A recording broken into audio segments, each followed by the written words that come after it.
Hello, my name is Rebecca Dolan and I'm the Shakespeare School's Coordinator at the Gaiety School of Acting. This video is designed to prepare you to see our production of Shakespeare's Hamlet. Shakespeare's work is meant to be seen on stage. It brings all the characters and actions to life, and you see firsthand the stories that have captivated audiences for over 400 years. We're delighted to be sharing this experience with you. In this video, you will be taken on a tour of the venue in which you will see Hamlet. You'll get a chance to see the stage from all angles, and you'll also get a brief history of the venue. Patrick Sutton, Director of the Gaiety School of Acting, and Christopher Murray, Professor Emeritus of Drama and Theatre History at University College Dublin, will lead a discussion on the importance of Shakespeare and why the Bard is considered one of the greatest writers of all time. I will talk to you about the history of the production of Hamlet and why playing the Dane is considered one of the greatest challenges for actors. Our Shakespeare School's marketing manager, Rory Knox, will highlight the continuing cultural impact of Hamlet by talking you through Hamlet's top 5 cultural references. The director of the play, Martin Maguire, will talk about why it's so important to see Hamlet live, and you will also get a chance to meet the cast and the characters they play. I hope you find this video informative, and we look forward to seeing you at Smock Alley Theatre. Hi, I'm Conor Byrne. Welcome to Smock Alley Theatre. We're going to have a very quick tour of the main space, so if you want to follow me inside. So this is the main theatre, is what we call the main space, and where you'll be coming to see a show with us soon. But before we talk about in here, I'm actually going to bring you backstage, which is where very few people actually get to go. So if you want to follow me. So this is one of the dressing rooms for a show that we have on at the moment, and as you can see by the flowers and makeup and jewellery, it's a ladies' dressing room. There's 2 ladies using this dressing room.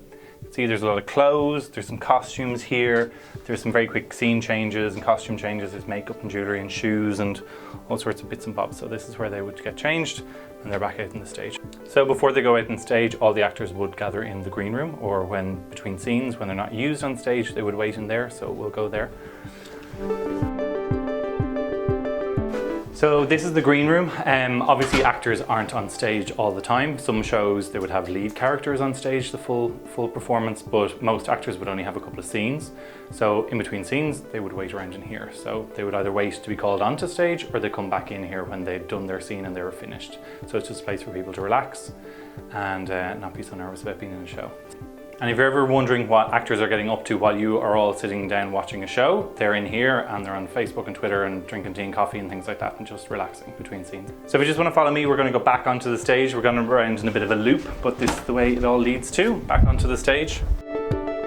So here we are, back where we started, back on the stage of the main space, and I'm going to give you some more information about the theatre itself now. So first and foremost, we are a theatre and we have hosted very famous production companies from London, such as Shakespeare's Globe Theatre. We've also had very famous actors here like Aidan Gillen and Michael Shannon. So apart from hosting loads of different productions of different plays, we also host gigs, musical gigs. We've had Codeline perform here, and we also do loads of different events in relation to weddings, corporate events, fashion shows, book launches, album launches, you name it, we've done it. So the theatre was first built in 1662 under commission of the King, who was King Charles II of England. Ireland and England were of course the one country at that time, and the King gave permission to have a theatre royal built in Dublin, and this is the building that was built.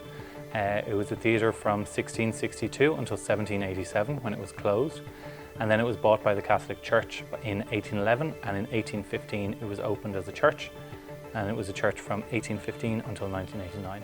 And then we got our hands on it back in 2012 and turned it back into the theatre that you can see today. So originally when the theatre was opened, the layout was slightly different. The stage would have been down this end of the room, and the seats were on all 3 sides in a kind of U shape. Which was a very standard layout of theatres in those days. When we took over the building, we put the stage on the floor, and we still have the seats on all 3 sides, but it's not as prominent a U as you can see. It seats 178 people. It's quite a small theatre, but it can fit quite a few people into it as well. So it never feels like there's a lot of people in here, and it's very intimate, so everybody has a very clear view of the stage.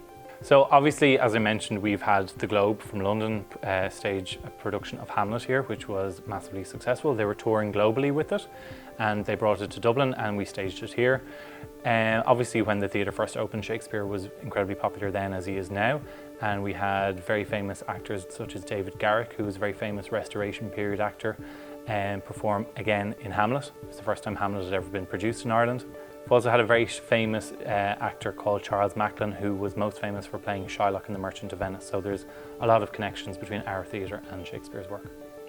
So for 5 rules of coming to a theatre, including our theatre, the main one would be to turn your phone off completely, not have it on silent because it will still vibrate and make a noise, so turn it off. No drinks, no sweets, no feet on seats, and the main one is just to sit back and enjoy the show. Okay, so we're pretty much done with the main space, but I'm going to bring you upstairs because we've got something cool going on today, so if you just want to follow me.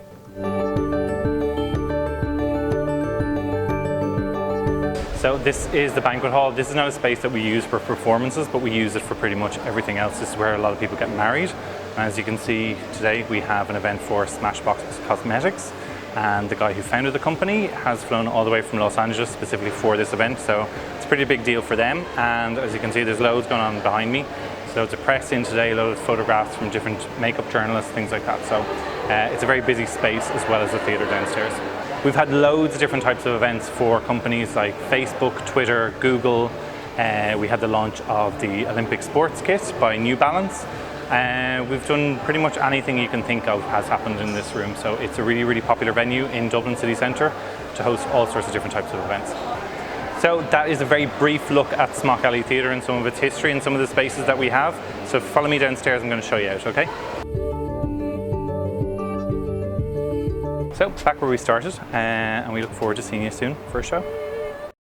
When awake, the brain produces enough electricity to power a light bulb, and we can have 70,000 thoughts every day. Our brains can function 24 hours, and yet, when we sit an exam... Preparing for junior or leaving cert exams? Get ReviseWise today, the most up-to-date and leading revision series. Study smarter with ReviseWise.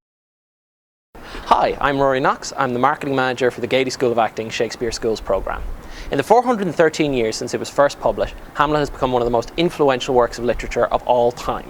As well as giving us phrases like "in my mind's eye" and "murder most foul," which we still use today, it's also been referenced and inspired countless works down through the ages.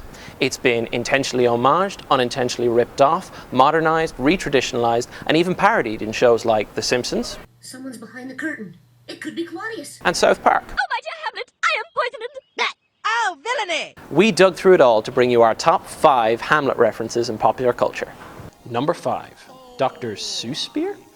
Everyone knows that Shakespeare wrote his plays in iambic pentameter, meaning that each line was made up of 5 metric feet, and each foot is made up of an unstressed followed by a stressed syllable.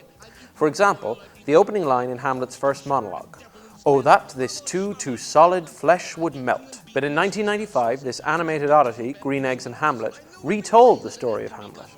Eggs! Eggs! E-double-G-S eggs! This retelling of Hamlet transposes the classic iambic pentameter of Shakespeare's verse into the whimsical anapestic tetrameter of Dr. Seuss, known for The Grinch, The Lorax, and The Cat in the Hat. Number 4, Sons of Denmark. E? Sons of Anarchy was a high-profile television series that ran from 2008 to 2014 about an outlaw motorcycle gang in California. The show's creator, Kurt Sutter, has been open about drawing on Hamlet as an inspiration, saying, "One of the recurring themes of Shakespeare is the idea that power doesn't just corrupt, but that the corruption continuously repeats itself. I loosely based all my characters on ones from Hamlet. We take these sort of huge, tragic turns at different points in the series that feel very Shakespearean to me." Number 3, Spelling with Soliloquies. Sesame Street is a weird sort of show when you think about it. From the monster with the crippling cookie addiction, to the invisible mammoth only Big Bird can see, to the guy who lives in a trash can yet no one can understand why he's a grouch. Oh, I love trash! Weirder still is this clip of award-winning actor Patrick Stewart using Hamlet's famous Act 3 soliloquy to teach us all about the letter B.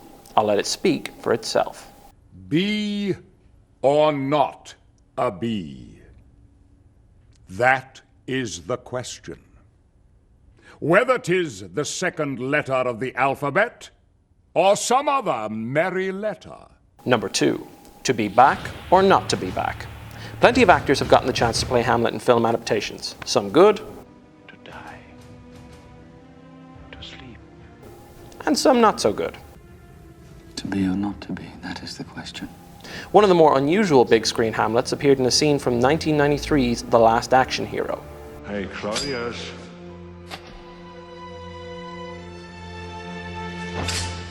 You killed my father. Big mistake. That's right, it's the Governator himself, Arnold Schwarzenegger. Not one for the Shakespeare purists. Schwarzenegger's Hamlet is more homicidal than suicidal. But based on the glimpse given to us, yeah, I'd watch it. Stay thy hand, fair prince. Who said I'm fair? Number 1. It's the circle of strife. Finally, if the story of a prince taking revenge against his uncle for murdering his father sounds familiar, that's probably because it's also the plot of the Disney animated classic, The Lion King. Swap out Hamlet Jr. and Sr. for Simba and Mufasa, Claudius for Scar, Ophelia for Nala, Rosencrantz and Guildenstern for Timon and Pumbaa. Add in a happy ending and an Elton John soundtrack, and there you have it. According to Disney, the similarities between the two stories were unintended, but they would go on to use another famous Shakespeare play, Romeo and Juliet, as the basis for The Lion King 2. Those are our top 5 Hamlet references in popular culture. Maybe you knew some of them, maybe you didn't, but keep your eyes and ears open during the show, and you just might find that this Shakespearean tragedy is more familiar than you think. Shakespeare's Hamlet is studied by literature students across the world, and its meaning is still debated by academics to this day.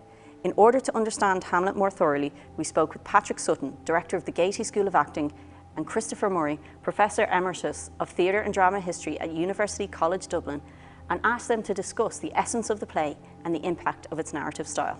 This is the ultimate revenge play. A man realizes that his mother has done this thing with his uncle, and is it true? Is it possible? Can people do that to each other? Yes, they can. And Hamlet sets out to wreak revenge, and revenge he wreaks. But it is a revenge play, essentially, and was part of the fashion for the revenge play in those days before 1600. So by the time it did appear, 1601, it was really an old-fashioned play, except for the hero, who was a doubting figure and representative of the age. That's what caught the public attention, I think, at the time, that it was an age of anxiety and uncertainty and of doubt for all manners of reasons. And Hamlet caught that attention. If you follow the making of every movie or every great play over the last 300 or 400 years, they're all following a similar pattern of dramatic storytelling. I think that all good plays mirror their time, their age. They fascinate because they deal with the questions, the issues that matter to us, the problems, if you will. But Shakespeare would talk about and be concerned with ambition, jealousy, doubt, uncertainty. It's all following age-old archetypical narratives. That's ultimately what we're looking at when we're looking at a Shakespeare play. So we get a chance to enter into the world of Shakespeare, a world which is it's very dark, it's very dystopian, it's very magical, it's very mysterious. And if it's done well, you see these characters unfold, and you see each character as it unravels, and you see the implications. That's exactly the same as if you're watching a Disney movie. Same thing. And that's part of the deal, is to try and have that same relationship with a young people's audience, that they're following and they're on the edge of their seats and they're watching what's happening, and they're wondering, oh my God, is he going to get his comeuppance, or is she going to find herself in trouble? He loves her, but he's not actually telling her. And we're all the time engaged in those kind of conversations. Shakespeare's style of language is repetitive. The soliloquies are repetitive. So you're going to get it, because you're going to get it several times in several different formulations. And sometimes within the single speech, you'll get it. And so don't worry if you get some big jawbreakers of words as you're reading or as you're hearing. Let it flow over you, and it will capture you, because the meaning is going to come over. The communication will be there in the metaphors, in the images, and all you have to do is attend carefully. If it connects with an audience from the get-go, from the moment the play begins, if you have the audience and they're ready to listen to the story, then language is not a problem. T.S. Eliot said once, poetry communicates before it is understood. That you don't really have to know all the big words because of the music in the verse. So if the students will relax, and if they're at their ease and they respect the whole enterprise and they listen carefully, it will work, guaranteed. And one of the great things about live theatre, and one of the great things about this production that's going to be happening, is that it is live and it is on the edge, but don't lose track of the fact that you're also going to be able to answer the question for your Leaving Cert far, far better, having had that live experience, that shared experience, because you've seen it and witnessed it and been emotionally involved in it, to be able to answer the questions for the Leaving Cert. And ultimately, once you engage an audience from the get-go, which is why the opening moment in our production of Hamlet is going to be magic, that the audience are arrested, they're stopped in their tracks, and suddenly we allow the tale to be told. There's something a little bit kind of dangerous about watching this whole world unfold and unravel, and sitting there in the audience, you know, a member of this collective group of people, this audience, and wondering, how is this thing going to work?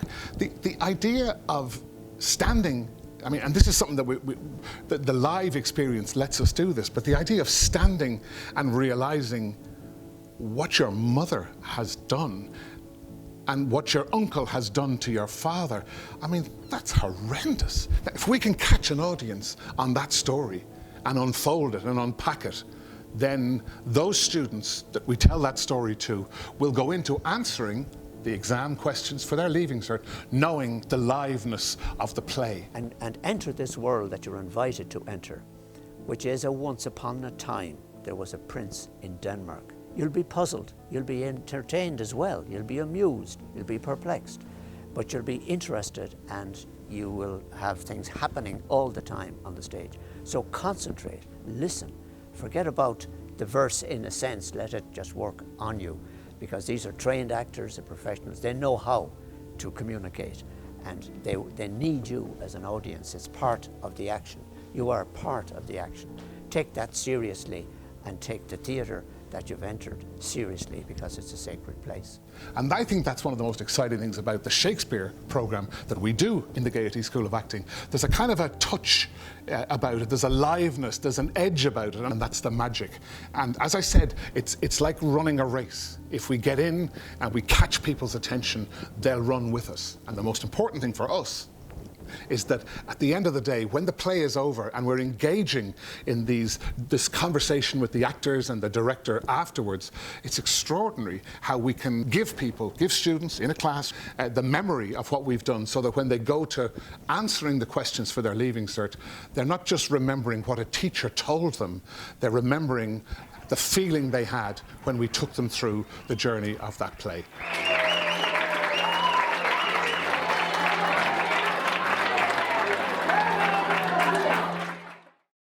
A theatre director generally has responsibility for the overall practical and creative interpretation of a dramatic script or musical score.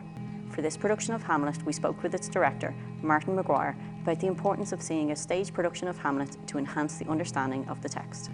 Well, it's hugely important for students to see that these aren't just lines on a page. This isn't just literature. These are real people that are being talked about, real feelings, real emotions, real interaction between people.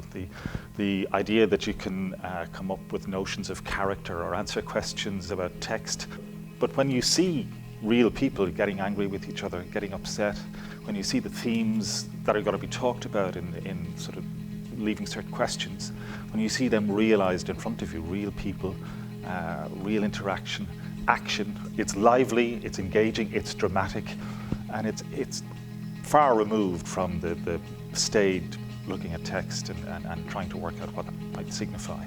I think a student can expect that things they've thought about and wondered about will be made clear and obvious. I think the focus of the production is on trying to answer the questions that students will have in their minds about how the characters interact, what the major themes are, what the major issues in the play are, and hopefully the doubts and the wonders and the haziness will be erased by seeing it big and broad and lively in action in front of them. I'm Martin Maguire, director of the show. Hamlet is the most complex and coveted role in classical theatre, attracting the leading actor of every age and a few actresses as well. The play has rarely been off the stage throughout the 400 years since it was written, and its stage history is extensive. Because of its longevity, its history as a production is intertwined with the social and historical changes that have occurred over this time.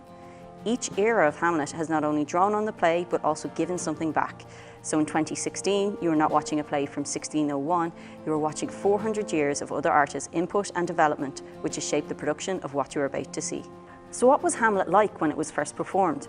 Who were the actors? And how has it evolved with each century? Here is a brief history of the production of Hamlet. Let's start with 17th century Hamlet. The first recorded production of Hamlet was by the Chamberlain's Men in 1600 or 1601. Hamlet became an instant hit, and the great Shakespearean actor Richard Burbage received much acclaim in the lead role. Hamlet's popularity grew steadily until the closing of the theatres by the puritanical government in England in 1642. During that time, it was performed illegally as an abridged playlet at taverns and inns. After the theatres reopened, Hamlet was brought back to the stage by William Davenant. Davenant cast Thomas Betterton in the eponymous role, and he continued to play the Dane until he was, somewhat unbelievably, 74 years of age. David Garrick, who performed Hamlet in Smock Alley Theatre, was the predominant Hamlet actor of the 18th century. All the leading actors of the 19th century proved their mettle in Hamlet, including John Philip Kemble, Henry Irving, and Edmund Kean. From around 1810 to 1840, the best-known Shakespearean performances in the United States were tours by leading London actors, including George Frederick Cook, Junius Brutus Booth, and Charles Kemble. Of these, Booth remained to make his career in the States, fathering the nation's most notorious actor, John Wilkes Booth, who later assassinated Abraham Lincoln, and its most famous Hamlet, Edwin Booth. Sarah Bernhardt played the prince in her popular 1899 production. Hamlet is often played with contemporary political overtones, since its political themes, suspected crimes, coups, and surveillance can be used to comment on a contemporary situation. For example, in Poland, the number of productions of Hamlet has tended to increase at times of political unrest. Many well-known actors played the Dane on stage in the 20th century, including John Gielgud, Laurence Olivier, Peter O'Toole, Richard Burton, John Voight, Christopher Walken, Ralph Fiennes, and Kenneth Branagh. Hamlet continues to be staged regularly, with actors such as David Tennant, Maxine Peake, Paul Giamatti, Jude Law, and Andrew Scott performing the lead role. In 2014, the Globe Theatre of London initiated a project to perform Hamlet in every country in the world in the space of 2 years. Titled Globe to Globe Hamlet, it began its tour on the 23rd of April 2014, the 450th anniversary of Shakespeare's birth. As of now, it is performed in 193 countries. More recently, Benedict Cumberbatch played the role for a 12-week run in a production at the Barbican Theatre, opening on the 25th of August 2015. The entire run sold out in 7 hours after tickets went on sale, more than a year before the play opened. And now, 415 years after it was first performed, we are adding our own input into the continuing story of Hamlet. And finally, before you see the show, we'd like to introduce you to the actors appearing in the Gaiety School of Acting's 2016 production of William Shakespeare's Hamlet.